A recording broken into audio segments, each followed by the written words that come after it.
Want to know how to change your password in Guru.com? Well, no worries. In this video, I'm going to show you an easy step-by-step guide on how you can easily change your password in order to strengthen your security. So it's super simple and under a minute, so let's get straight to it. Now, first things first, so simply open up your Guru.com website.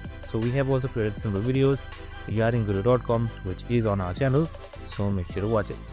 So once everything is done, you should be under the dashboard right here. And now once you're under the dashboard, on the top right side you should be seeing your profile picture right here. So you can just simply select that, and right here you should also be seeing edit account. So you can just simply select edit account right here. And now once you have selected edit account, here you should be seeing your contact information by default, and on the left side you should also be seeing username and password, the simple like that. And now once you have selected username and password, here you should be seeing password right here. So you can just simply select change in order to change it.